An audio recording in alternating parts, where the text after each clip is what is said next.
好，歡迎再一次嚟到 Friday 系列啦！今日咧，我哋就嚟到 KC Ivy 進行呢個訪問啦。係，Hello 同學仔，請問你點樣稱呼咧？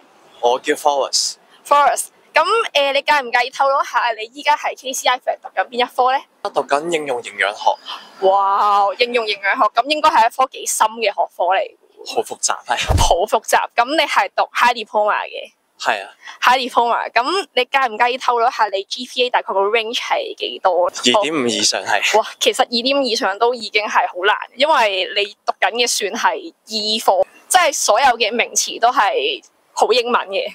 都係專有名詞嚟啦。當初揀呢一科會唔會話係有啲咩原因，即係有啲咩人或者事係影響到你去揀呢一科？當初係俾我女朋友影響到我嘅。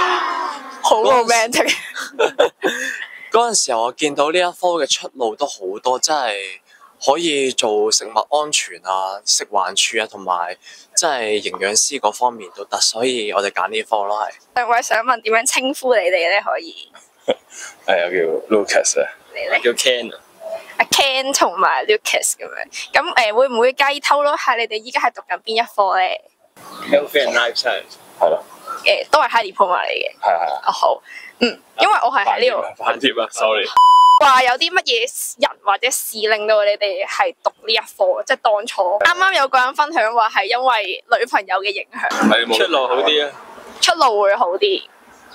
係啊。Hello 你好，可以點樣稱呼你咧？我叫 Kelly 啊。Kelly 你好啊，想問介唔介意透露下你而家係讀邊一科咧？我而家讀緊營養學 nutrition 嘅 High Diploma。Yes。哇，咁你係 Year 1定係 Year 2咧 Year 2。哇，相當辛苦，感覺上。介唔介意透露一下你職嘅 GPA 大概個 range 係？我冇啊，2咯。即係有冇啲咩契機，有冇啲咩人或者事令到你當初會揀呢一科嚟讀？冇啊，係因為我覺得佢好近咯，所以我先亂咁揀。但係入到去就會發現咗讀嘅嘢同想像中係好大出入。我介唔介意講下點樣稱呼你咧？可以叫哪吒。哪吒係真係最近上映嗰個哪吒。你可以係。好，哪吒你好，咁介唔介意透露下你係讀邊一科嘅咧？依家讀緊 VTC 嘅健康及生命科學，即係 Health and Life Science 嘅基礎文憑。係啊。係當初有冇啲咩人或者事令到你去揀呢一科？企人咯，因為我到時係想去讀醫管局嘅nursing科，所以我要，因為本身我 DSE 就 pass 唔到，我 fail 咗數學，咁我就想讀翻嘅飯啲，咁就攞翻啲成績嘅，就去醫管局度報翻 nursing 課程。隨 B。隨 B。隨 B。阿成啊。阿成，咁阿成同隨 B，想問你哋依家係讀咩科咧？我而家讀緊飯碟嘅 Life and Health Science。Life and Health Science。係我哋兩個同學嚟嘅，我哋兩個。有冇啲咩人或者事令到你當初會揀呢？冇啊，純粹考 DSE 考呢一科，我就揀咗一科睇落會比較容易讀嘅科嚟讀啊。咁。我嘅話就係因為我想做護士啦，咁我都知道 Ivy 有呢啲相關嘅學科啦。咁然之後咧，我就係咯，就選擇咗去報 Ivy 啦。喺呢2年裏面，有冇話可能實習啊，又或者係有冇啲嘢係令到你覺得你有一個好大嘅進步，或者係好困難咁樣？喺一間癌症中心嗰度實習嗰陣時候啦，係都有好多面對唔同嘅病人，即係都要解答翻佢哋嘅問題啊！即係佢哋每一個嘅身體，跟住要俾翻一個營養嘅，即係嗰啲建議俾佢哋咯，係。哇！突然間覺得你做呢一件事係好有意義，但係你實習係有 allowance 定係？冇嘅。最大嘅幫助就係了解到人體即係每一個部分需要啲咩營養素，同埋點樣可以幫助到唔同嘅人咯，係。去形容你日常嘅學習，你會用邊3個形容詞？即係例如好無奈，或者係好有挑戰性，或者係攰到爆。呢一科都算係應該有好多醫學嘅名詞要背啊，會唔會覺得好難啊？呢樣會啊，有啲後悔啊。有啲後悔。裏面你覺得最大嘅幫助係乜嘢？班 friend 咯，佢哋咯。少咗個班。識到班志同道合嘅朋友。係啊，一齊後悔咯，佢哋話。即係臭味相投，再加志同道合。冇錯啊。話困難，你有冇啲咩困難啊？呢一年。有啊。例如。不停 repeat 咯要。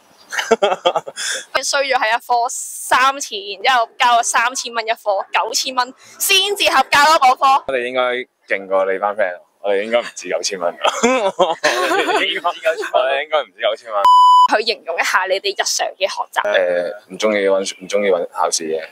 開心同痛苦兼備咯。係用一個形容詞去形容你依家嘅日常學習，你會揀咩形容詞？即係煩，好煩，因為好多嘢要記。係同埋悶咯。哦，悶啦，已經開始。會唔會覺得呢個課程對於你嚟講最大嘅幫助係？最大嘅幫助就可能識到 friend， 大家都咁差嘅話就可以一齊玩咯。裏面有冇實習嗰啲？有啊有啊。實習裏面會唔會遇到一啲咩好大嘅？冇啊，實習好好玩，超簡單。咁有 allowance 嘅？冇，有嘅有少少啦，得唔多少少。哦，即係好玩嘅實習，有冇少少例子可以透露一下？去會展啦，去會展做都唔係叫普普泰嘅，即係做宣傳咯，跟住就可能識到一啲客人啊，佢諮詢我哋嘅一啲問題啊，你可以學到點樣同佢哋溝通。哦，最幫助到你嘅嘢係？我覺得英文學咯，係，因為始終我英文唔係話好叻，咁但係即係可能我咁啱遇到教我英文個 Miss 咧，真係好好嘅，佢係真係可以喺咁短時間教得我好多可以常用、日常用到嘅英語嘅語文能力嗰啲組句能力咁樣 speaking 咁樣，佢教得好快，呢個就係學得好快。我都同人講，我啲英文係喺 Ivy 嘅時候學。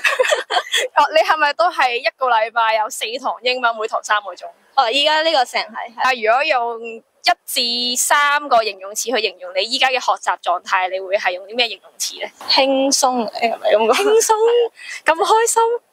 冇，我想即係你飯碟，你可能未去到 high 碟咁辛苦啊嘛。咁 high 碟就同飯碟一定係兩樣嘢嚟㗎啦。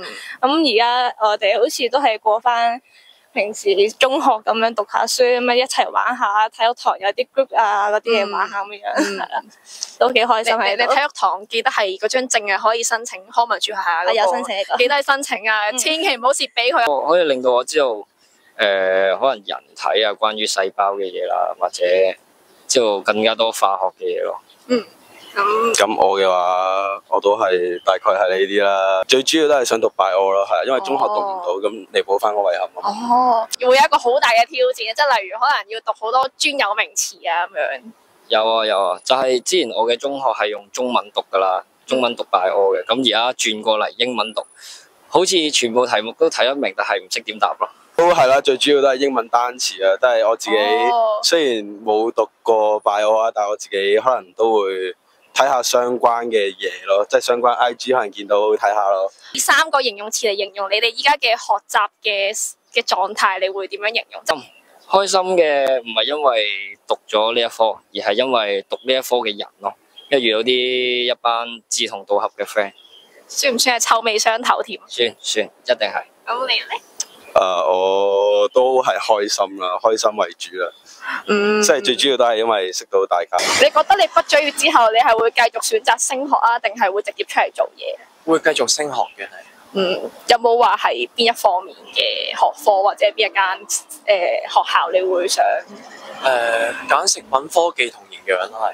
咁即係話你有機會可能你銜接咗上去之後，你可能都係繼續做食品科技及營養呢一方面嘅職業嘅。冇錯係嘅。假設咧，如果你哋可以 reset 成功咗之後啦，咁你哋係會選擇升學定係直接出嚟做嘢？未知啊，暫時都。我假設啦，如果你真係就業啦，你係咪會揾翻呢一方面嘅職業去做？會啊。希望唔好有醫療事故咯。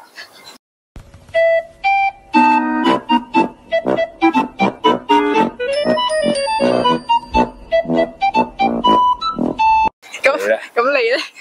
都會做啲運動恢復嗰啲喎。即係你係想做嗰啲職業治療啊嗰方面嘅？有運動啊 OK 嘅，但係醫療就係咯，真係費事累死人啊！有學會或者學弟嚟到都係讀呢一科，你有啲咩 advice 俾佢哋咧？快啲走！快啲走！冇咁簡單咯，冇睇個名，真係冇睇個名。因為真係好多英文。因為真係太多專有名詞嘅。即係人體206筋骨頭都要背晒，係咪？又唔使背，而家唔使背晒咯。有，但係要知。中學有生物底嘅化學底。我會好啲。好啲啊！我要搞清楚係讀啲咩先好入嚟咯，我覺得。同埋你有錢咯，有錢要咩 ？Better repeat。冇錯，又 OK 係啊。你畢咗業之後，你會想選擇繼續升學啊，定係會直接出嚟做嘢咧？我唔會再揀呢條路咯。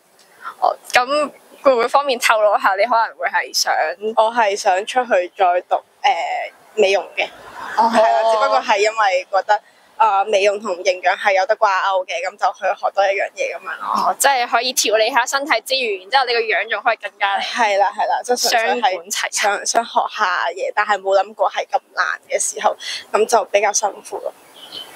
好，咁有冇啲咩？即係我假設如果有人想入呢一科，你有冇啲咩忠告啊，或者有冇啲咩 advice 去俾佢哋咧？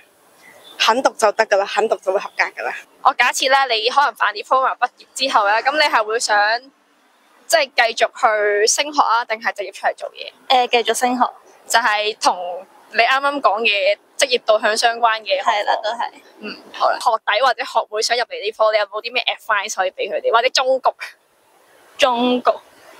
或者建議 attendance 好緊要啊！呢樣嘢真係唔好爆 attendance 係啊，唔好計到盡啊！計到盡好辛苦啊！你一計到盡，你預唔到時間，自己可能遲到咁就冇。你哋基礎文憑係80啊嘛，好似係80係每一科都要80。係每一科都要80。畢咗業之後咧，你係會想直接繼續升學啊，定係會直接出嚟做嘢咧？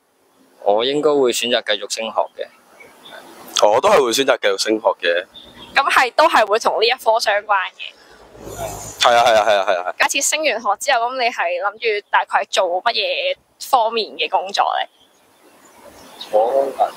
可能做護理方面我都係 nursing 嗰邊。係咯，我就想做護士咯，係。嘅忠告或者有冇啲咩 advice 係俾你之後嘅師弟師妹咧？讀好啲英文，專心上堂，走少啲堂。係冇錯，唔好走堂。走堂嘅話，你應該1分都攞唔到啊！咁我不如問下 KC Ivy 嘅嘢啊。嗱，咁我哋 Ivy 即係 VDC 下有9間 Ivy 啊，你覺得 KC Ivy 最出名嗰科係邊一科？最出名就係你讀嗰科？冇錯。哇，勁喎！你覺得 KC Ivy 仲有冇啲乜嘢特色係人哋 Ivy 冇嘅？要講嘅話，我就係覺得呢間 Ivy 有啲似中學啦，係。因為細啊，係咪？冇錯係。佢係9間裏面最細，係有9間 Ivy 喎。咁你覺得 KC Ivy 最特色嗰一科係，或者最出名嘅學科係？應該係咯，應該呢科。即係都係屬於 healthcare 嘅學係啊，科。都好多人要。特登就係為咗 healthcare 而過嚟讀。我可能俾個名服咗啫，應該。香港嘅醫療市場都缺人噶嘛。都係嘅。係同普通學校差唔多。算唔算係麻雀雖小五臟俱全？都算係嘅，都算咩都有。哦。學校嚟講，佢算齊嘅。KC Ivy 最出名係邊科？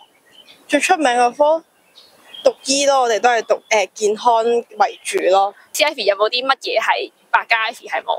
即係有啲咩超級嘅特點？除咗科目之外，我哋可以煮嘢食，真係學營養煮嘢食咯。哦。咁你其他學校係讀工程啊，讀設計噶嘛，咁未必真係可以煮嘢食噶嘛。除咗薄扶林嗰間之外 KC Ivy 都係醫管保健就係總言之 life and 係啦，即係 health and 嗰方面 life science 嘅學科就係啦，係啦。得 KC Ivy 最出名嘅學科係乜嘢？飯碟定係蟹碟啊？飯碟同蟹碟都可以。應該就係我哋依家讀緊嗰科啦。OK。因為都分咗好多班，以我所知。咁問個問題，我想問 Angie 喺 KC Ivy 嘅地位係？哇，咁問啊！係會唔會話可能青衣嗰邊會多學科啲？即係其實都係有 Angie 嘅人喺度。係青衣大間啲咯。除咗學科之外啦，咁 KC Ivy 你覺得佢有冇啲咩特色嘅嘢係其他8間 Ivy 係冇？特色應該係 lift 咯，跳樓機。Baby woman 的感情好像跳樓機。又上 lift 嘅時候。咁恐怖。係。你講大 lift 定係細？我哋淨係得一部 lift。得一部 lift。都係，你都係呢個感覺。係啊，對啲殘疾人士十分之唔友好。對上個禮拜我隻腳骨折，咁就對我十分之唔友好咯。我喺呢間 Ivy 讀嘅時候，嗰時拗柴。係咪都覺得？都，但我嗰時冇你哋講到咁恐怖啊！部 lift。就係我哋 Ivy 明明有5樓，但係點解部 lift 淨係上到4樓？都市傳說係咪？我都唔肯定啊呢樣嘢。有同學你做邊一科我讀㗎？ engine 嘅周志琪咯，我要收工啊！你嘅專業素養咧？我有專業，但我更愛自由。我決定我哋要收工啦。訪問都差唔多啦。咁大家咧，如果對於學科又或者係你對於你嘅導向有啲咩分享嘅話，都可以分享落去我哋嘅 info box 啦。如果中意呢一系列嘅影片嘅話，記得你需要同 subscribe 我嘅 channel 啦。仲有唔好唔記得一定要 follow 埋我嘅 Instagram。我哋下條片再見，拜拜。我要 Angie 人才，有冇人係讀 Angie？有冇人係讀 Angie？我需要有人係讀 Angie。我覺得呢個香港係一個好有愛嘅地方。